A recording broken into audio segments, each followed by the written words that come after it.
Pois bem, meus amigos, é um prazer tê-los conosco mais uma vez para continuarmos a análise do direito penal, parte geral. Neste segundo encontro, continuaremos ainda tratando da aplicação da lei penal, mais especificamente das decorrências do princípio da legalidade.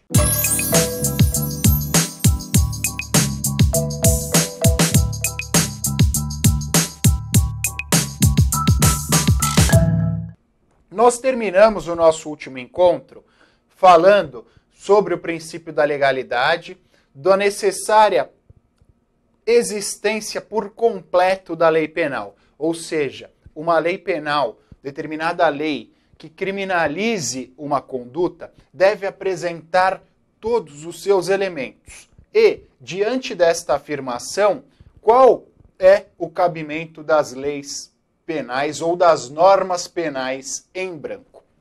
Eu citei como exemplo aos senhores a Lei 11.343 de 2006, a Lei de Drogas. Eu afirmei expressamente, não há no texto da Lei 11.343 de 2006 qualquer indicação ao conceito de droga. E não há também qualquer indicação às substâncias consideradas como tal. Então, a Lei 11.343 de 2006 preenche o princípio da legalidade? Está em conformidade ao princípio da legalidade? Digo aos senhores que sim. E por quê? Nós temos no nosso ordenamento algumas normas que são classificadas como normas penais em branco. Ou seja, para a efetiva aplicação da lei penal, é necessário que haja uma complementação a esta norma. E, de acordo com a norma que vai complementar a norma penal, nós teremos a classificação da norma penal em branco. Para facilitar, nós temos as normas penais em branco homogêneas, as normas penais em branco heterogêneas e as normas penais em branco às avessas. Vislumbrem a seguinte situação, ainda a Lei 11.343 de 2006.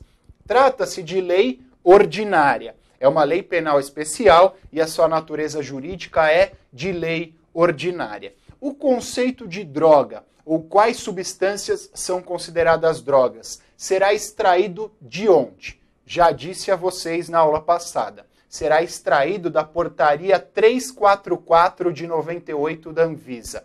Portaria 344 da Agência Nacional de Vigilância Sanitária.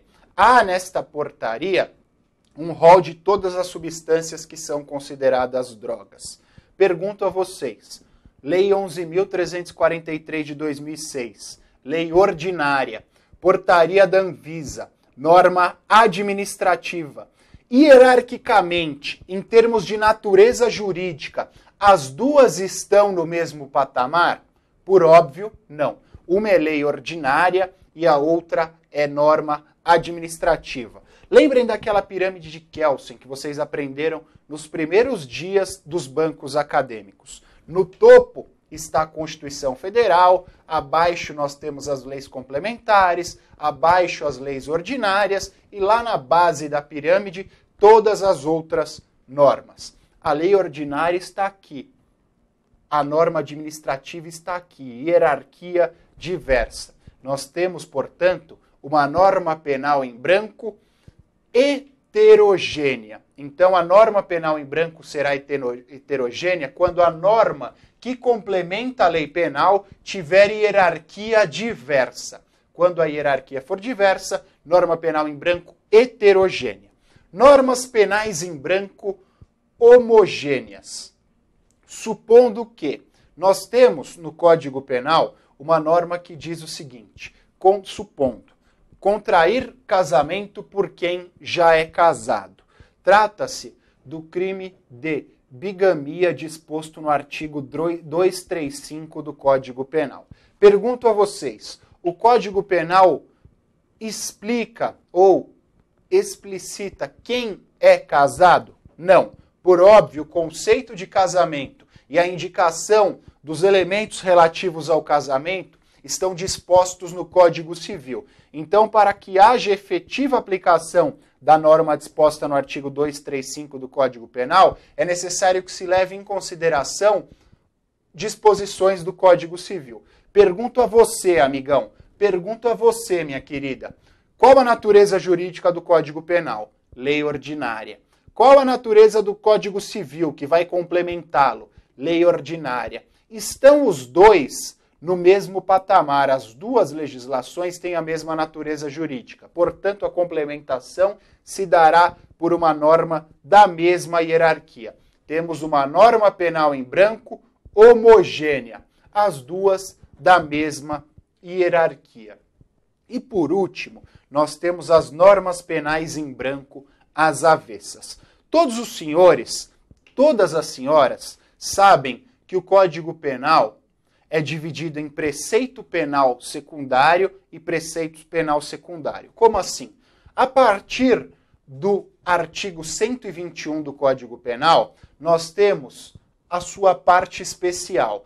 Há a indicação de quais condutas são consideradas criminosas, há também a indicação de todos os elementos que compõem estas condutas criminosas e após nós temos a indicação das penas às quais estão sujeitos aqueles que infringirem as condutas dispostas anteriormente.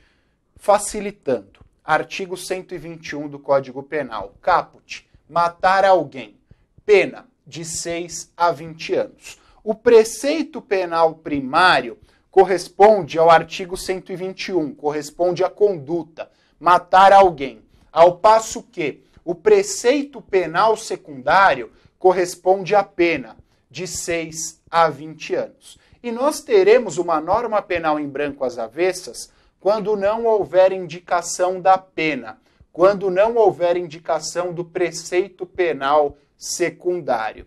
Trata-se de exceção no nosso ordenamento. E por quê? O Código Penal tem como exemplo clássico de norma penal em branco às avessas o seu artigo 306.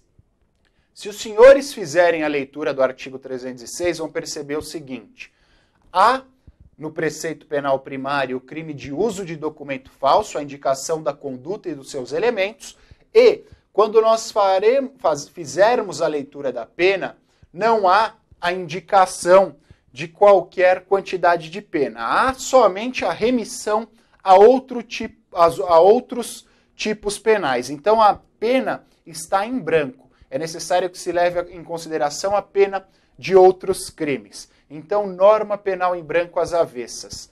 O preceito penal secundário relativo à pena está em branco. Depende de complementação de outro tipo penal. São os 3 exemplos de normas penais em branco: homogênea, heterogênea e às avessas. Em relação, reitero, ao já estudado princípio da legalidade. E seguindo a linha de nós analisarmos os principais princípios relativos ao direito penal, é de suma importância a análise do princípio da insignificância, também chamado de crime de bagatela. Amigos, exacerbadas foram as discussões acerca da aplicação ou da não aplicação do princípio da insignificância. Após estas discussões, o Supremo Tribunal Federal pacificou o entendimento. Então, os requisitos relativos ao princípio da insignificância ou ao crime de bagatela foram trazidos à baila pelo Supremo Tribunal Federal. Nós não temos, no nosso ordenamento jurídico, a expressa indicação do princípio da insignificância e dos seus elementos. Há um projeto de lei relativa à edição de um novo Código Penal. E, se aprovado, este trará expressamente no seu corpo a indicação do princípio da insignificância. Mas trata-se de exercício de futurologia. Nós não sabemos se haverá ou não aprovação deste Código Penal. Enquanto isso não acontece, reitero, o princípio da insignificância não tem previsão legal. Os princípios, aliás, os requisitos aos quais farei indicação agora foram extraídos de decisão do Supremo Tribunal Federal. E são 4 os requisitos para a configuração do princípio da insignificância. Primeiro deles, a mínima ofensividade da conduta. Nós já estudamos na aula passada o princípio da ofensividade. Eu mencionei a vocês, é necessário que a conduta traga uma ofensa efetiva ao bem jurídico penal tutelado. E o princípio da ofensividade vai reverberar aqui no primeiro requisito do princípio da insignificância. E por quê? Quando a ofensividade decorrente da conduta do agente for mínima, nós teremos preenchido o primeiro requisito do princípio da insignificância, tá? Mínima ofensividade da conduta, primeiro requisito.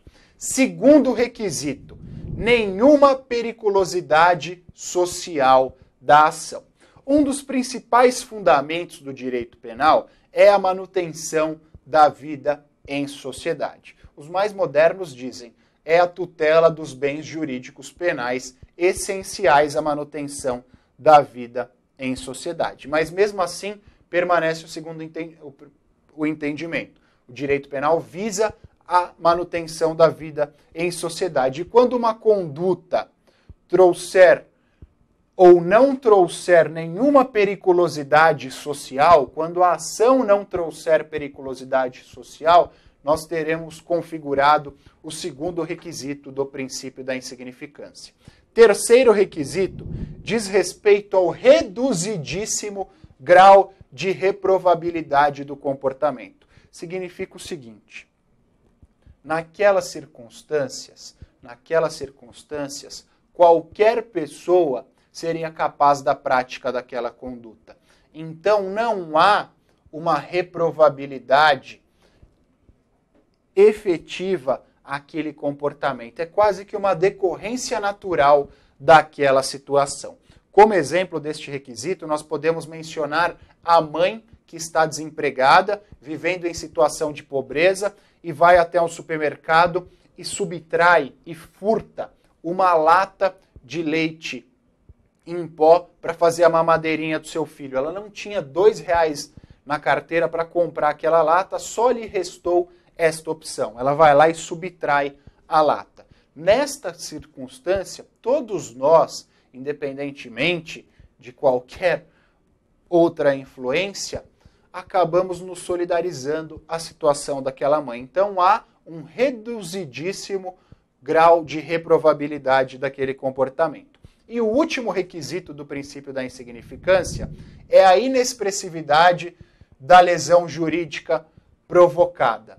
Temos aqui essa mãe, levando-se em consideração o exemplo já utilizado. Nós temos a mãe, que estava em situação de pobreza, e uma rede de supermercados. A subtração de uma única lata de leite em pó trará um prejuízo considerável àquela rede de supermercados?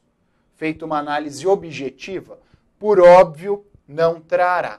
Então, nesta circunstância, há a inexpressividade da lesão jurídica ao patrimônio do supermercado. São 4 requisitos que devem ser aplicados cumulativamente. Como exemplo da aplicação do princípio da insignificância, nós temos o seguinte: determinada pessoa que vai até um supermercado e subtrai um pacote de bolacha.